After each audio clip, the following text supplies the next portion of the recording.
Hello everyone, Bhuvan here and welcome to this new video on this channel. And आज हम discuss करने वाले हैं कि आपको कितने लैंग्वेजेस सीखने चाहिए, कितने कोडिंग लैंग्वेजेस सीखने चाहिए कि आप एक प्रो कोडर या एक प्रो डेवलपर बन जाओ। And the answer is one. या so you have to start with one. I am not saying अपनी पूरी जर्नी में, अपनी पूरी कोडिंग जर्नी में तुम एक ही लैंग्वेज सीखो, but you have to start with one only.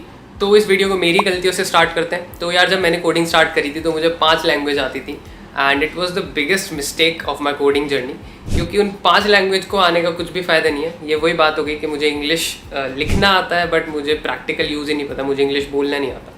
So it doesn't make sense, right. तो मुझे जावा भी आता था, मुझे जावा स्क्रिप्ट भी आता था, मुझे C++ भी आता था, मुझे सी भी आता था, मुझे पाइथन भी आता था, मुझे थोड़ा बहुत PHP भी आता था। और मुझे लगता था मैं बहुत कूल हूँ, मेरा रेज्यूमे बहुत अच्छा हो गया, मेरे पास 5-6 लैंग्वेजेस है दिखाने के लिए, और जो भी रिक्रूटर होगा वो सीधा रिक्रूट कर लेगा। But no, it doesn't matter at all कि तुम्हें कितने लैंग्वेज आती है until and unless तुम्हारे पास कोई प्रोजेक्ट नहीं है उनको शोकेस करने के लिए। और अगर तुम्हें 5 लैंग्वेज आती हैं तो तुम उन पाँचों के प्रोजेक्ट एक साथ नहीं बना सकते। आई am not saying it's not possible, I am saying it's not feasible and it's not recommended. तो ये काफ़ी कॉमन क्वेश्चन है जो भी बिगिन कर रहा है अपनी कोडिंग जर्नी के, मुझे कितनी कोडिंग लैंग्वेज सीखनी चाहिए, मुझे कौन सी कोडिंग लैंग्वेज सीखनी चाहिए। तो आज हम वही डिस्कस करने वाले हैं कि तुम्हें एक्चुअली एक से ज़्यादा सीखनी चाहिए या नहीं। सो आई रिकमेंड 2, और आगे डिस्कस करते हैं क्यों मैं 2 रिकमेंड कर रहा हूँ। सो यार, to start with I recommend कोई भी एक लैंग्वेज पकड़ो और उसे अच्छे से करो फॉर सम टाइम। लाइक मतलब एटलीस्ट उसके 3-4 प्रोजेक्ट्स बनाओ, थोड़ा वर्क एक्सपीरियंस लो, कोई इंटर्नशिप करो उसके लिए। जैसे मैंने वेब डेव स्टार्ट किया था तो वेब डेव से पहले मुझे ये सारी लैंग्वेज आती थी और उनका कोई भी पॉइंट नहीं था आने का, क्योंकि मेरे पास कोई प्रोजेक्ट भी नहीं था, मेरे पास कोई एक्सपीरियंस भी नहीं था उन्हें दिखाने के लिए। तो जब मैंने वेब डेव करना स्टार्ट किया तो मैंने जावास्क्रिप्ट सीखी, और जावास्क्रिप्ट में मैंने 3 प्रोजेक्ट्स बनाए, उसके बाद एक इंटर्नशिप किया जावास्क्रिप्ट में। तो मुझे जाके एक आइडिया लगा, ठीक है कोडिंग कैसे काम करती है, कोडिंग के प्रैक्टिकल यूजेस क्या हैं, और उसके बाद जाके तुम कोई दूसरी लैंग्वेज सीख सकते हो, उसके प्रोजेक्ट्स कर सकते हो। But if you want to start I recommend start with one.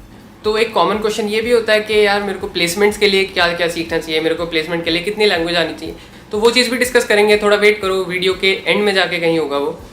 तो वीडियो ज़रूर एंड तक देखना। तो जैसे कि मैंने पहले बोला था कि तुम्हारा नंबर ऑफ लैंग्वेज इंपॉर्टेंट नहीं है, तुम्हारे नंबर ऑफ प्रोजेक्ट्स इंपॉर्टेंट है, तुम्हारा एक्सपीरियंस इंपॉर्टेंट है। तो अपना एक्सपीरियंस, अपना स्किल सेट बनाने के लिए there is a platform called Newton School. और यार ये काफ़ी अच्छा काम कर रहा है, बिकॉज अगर तुम यहाँ पे आके सीखते हो, यहाँ पे आके टेस्ट देते हो और तुम सेलेक्ट होते हो, उसके बाद तुम 6 महीने तक सीखते हो, तो ये तुमसे एक भी पैसा चार्ज नहीं करेंगे उस टाइम पे। एंड तुम्हारे जब प्लेसमेंट हो जाएगा उसके बाद ही ये जो भी कुछ some percentage of your salary. और यार ये लोग मिनिमम 5 लाख पर एनम का तो प्लेसमेंट गारंटी ही कर रहे होते हैं, एंड 30-40 लाख पर एनम के भी प्लेसमेंट लग रहे होते हैं। So it totally depends on you कि तुम कितना अच्छा परफॉर्म करते हो वहाँ पे, तुम्हें मतलब कितना अच्छा समझ आया, एंड ये सब चीज़ें उस पर डिपेंड करती हैं। सो या गो चेक इट आउट, उनसे बात करो, उनसे कॉल पे बात करो, उनको ईमेल करो, उनके क्या क्या प्लान्स हैं एंड वो लोग कैसे सिखाते हैं, कैसे काम करते हैं, एंड कितनी कंपनीज़ हैं जिसमें बच्चे गए हुए हैं। तो अराउंड 700 से ज़्यादा कंपनीज़ में बच्चे गए हुए हैं। सो इसी स्टैटिस्टिक्स से तुम देख सकते हो कि कितना लेजिटिमेट है ये, and go check it out. तो चलो, तुमने अपनी एक प्राइमरी लैंग्वेज तो बना ली है, let's say for me it's JavaScript, या कोई और कुछ और भी सीख रहा है, C++ तुमने सीख लिया, ठीक है। अब तुम्हें एक बेसिक आइडिया लग गया है कि प्रोग्रामिंग क्या है, कोडिंग कैसे करनी होती है, राइट। तो अभी क्या करोगे, तुम एक और लैंग्वेज सीखोगे। और ये चीज़ इंपॉर्टेंट क्यों है, because you should have a good idea of how code works in different languages, ठीक है। एक लैंग्वेज है, इसका ये स्टैक है, इसमें ऐसे काम कर रहा है, सेकंड लैंग्वेज में ये स्टैक है, उसमें वैसे काम कर रहा है। तो तुमको एक आइडिया होना चाहिए, एक जनरल आइडिया होना चाहिए कि मशीनरी कैसे इंटरप्रेट करती है कोड, और कोई भी कोड किस लैंग्वेज में कैसे काम करता है। तो सबके फंडामेंटल सेम होते हैं, ये चीज़ भी आगे डिस्कस करेंगे। And second thing, you should have a good understanding of your product, ठीक है। तो अगर मान लो मैं वेब डेव कर रहा हूँ, ठीक है, मुझे जावास्क्रिप्ट आती है, मैं पूरा फ्रंट एंड बैक एंड सब कुछ जावास्क्रिप्ट में बना सकता हूँ। बट इफ़ जहाँ मैं इंटर्नशिप कर रहा हूँ, जहाँ मैं जॉब कर रहा हूँ, वहाँ पे बैक एंड बना हुआ है जैंगो में, और तुम्हें पाइथन पहले से आता है, सो तुम्हें एक अच्छा आइडिया होता है प्रोडक्ट का, अच्छा आइडिया होता है कि उसमें बैक एंड कैसे करते हैं पाइथन में। तो तुम अच्छे से कोड समझ पाते हो, कोड की रीडेबिलिटी तुम इम्प्रूव कर पाते हो, कोड को इम्प्रूव कर पाते हो, तो वो चीज़ काफ़ी मैटर करती है।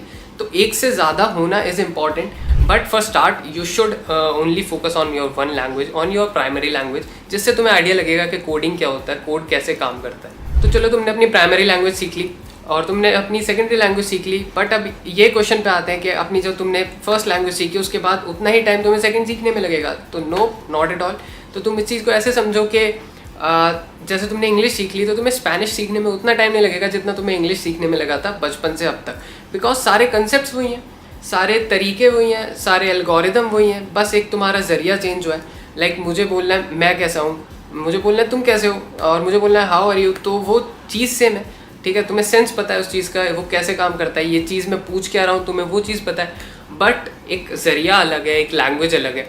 सो सेम चीज़ कोडिंग में होती है, लैंग्वेज डिफरेंट होती है, सारे कॉन्सेप्ट सेम होते हैं, सारे मतलब वेरिएबल सेम है, फंक्शन सेम है, सारे कॉन्सेप्ट सेम है, बस तुम्हें एक डिफरेंट लैंग्वेज होती है। तो उसे सीखने में एट मैक्स अगर तुम्हें कोई पहले से लैंग्वेज आती है, तो अगर तुम्हें मान लो C++ आती है, तो तुम्हें पाइथन सीखने में एट मैक्स 4 से 5 दिन लगेंगे, उसका पूरा सिंटैक्स सीखने में, उसका पूरा डेटा स्ट्रक्चर देखने में। तो 4 से 5 दिन से ज़्यादा नहीं लगने वाला है, तो उस चीज़ की टेंशन मत लो कि तुम्हें उतना ही टाइम लगेगा जितना तुम्हें पहले लैंग्वेज में लगा था। तो अब आते हैं तुम्हारे मेन क्वेश्चन पे कि अगर मुझे गूगल में जाना है, अगर मुझे माइक्रोसॉफ्ट में जाना है, या अगर मुझे किसी अच्छे स्टार्टअप में जाना है, अमेजोन में जाना है, किसी बड़ी MNC में जाना है, तो मुझे कितनी लैंग्वेज आनी चाहिए, मुझे क्या क्या आना चाहिए। तो यार यहाँ पे भी वो चीज़ डजेंट मैटर कि तुम्हें कितनी लैंग्वेज आनी चाहिए। देखो हर एक कंपनी में हर एक रोल होता है, एंड्रॉयड डेवलपमेंट होता है, वेब डेव होता है, और तुम्हारा डेटा साइंटिस्ट होता है, तुम्हारा मशीन लर्निंग रोल होता है। तो हर एक कंपनी में डिफरेंट डिफरेंट रोल होता है। तो तुम्हें एक भी चीज़ अपनी परफेक्शन आती है तो वो चीज़ भी काफ़ी है तुम्हें एक बड़ी MNC में जाने के लिए। बट द थिंग इज़, अगर वो लोग फ्रेशर हायर कर रहे हैं तो वो तुम्हारी उस चीज़ पे ज़्यादा फोकस नहीं करते हैं कि तुम्हें कितना परफेक्शन से वेब डेव आता है या एंड्रॉयड डेव आता है, क्योंकि तुम्हें नहीं आता है। एज अ फ्रेशर तुम्हें नहीं पता है कि अच्छा कोड कैसे लिखते हैं, रिलायबल कोड कैसे लिखते हैं, या फिर एक नीट कोड कैसे लिखते हैं। तो इसलिए जो कंपनीज टेस्ट करती हैं वो मोस्टली ये चीज़ होती है कि तुम्हारा IQ लेवल कैसा है, तुम्हारे प्रॉब्लम सॉल्विंग स्किल्स कैसी हैं, तुम्हें पता है कोई एल्गोरिदम कैसे लिखा जाता है, इस चीज़ को ऑप्टिमाइज़ कैसे किया जाता है, तुम्हें पता है डायनेमिक प्रोग्रामिंग क्या होता है, तुम्हें पता है ट्रीज़ क्या होता है, ग्राफ्स कहाँ यूज़ करते हैं। तो ये चीज़ें मोस्टली चेक कर रही होती हैं कंपनियाँ फॉर फ्रेशर्स। तो इसलिए इन चीज़ों के लिए जो 2 मेन लैंग्वेज हैं वो हैं जावा एंड C++, क्योंकि ये दोनों लैंग्वेज फास्ट हैं। सबसे ज़्यादा फास्ट है C++, बस जावा में लाइब्रेरीज ज़्यादा है, तो इसलिए जावा भी यूज़ करते हैं लोग। तो येस, अगर तुम्हें किसी बड़ी MNC में जाना है तो इट डिपेंड्स तुम्हारे पास ईयर्स ऑफ एक्सपीरियंस पहले है या नहीं। इफ़ नहीं है तो तुम्हें पहले अपने डेटा स्ट्रक्चर्स एंड एल्गोरिदम पे फोकस करना पड़ेगा, तुम्हें अपने प्रॉब्लम सॉल्विंग स्किल्स पे फोकस करना पड़ेगा। एंड मैं ये नहीं कह रहा कि साइड बाय साइड ये सब मत करो, वेब डेव वगैरह, ये सब भी इंपॉर्टेंट है। इससे तुम्हें आइडिया लगता है कि प्रोजेक्ट कैसे बनाया जाता है, कोड को कैसे पढ़ा जाता है, कहाँ क्या होता है।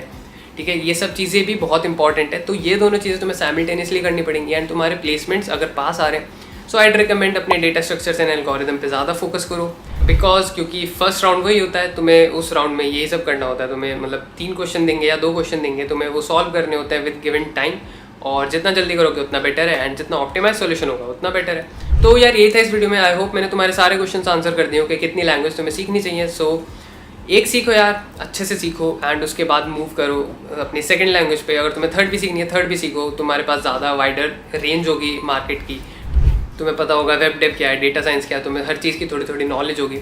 सो basically you have to be the jack of all trades and master of one. तो ये करो, एंड तुम्हारी जर्नी कैसी चल रही है वो सब हमें कमेंट सेक्शन में लिख के बताओ। और इफ़ तुम्हारे पास कोई क्वेश्चन है या तुम चाहते हो हम किसी अलग टॉपिक पे वीडियो बनाएं, तो वो चीज़ भी तुम कमेंट सेक्शन में लिख के बताओ, एंड हम उस टॉपिक पर वीडियो बनाएंगे, we promise. And thank you so much for watching this video, और like this video, share this channel, share this video, and subscribe to this channel. Okay bye, मिलते हैं नेक्स्ट वीडियो में।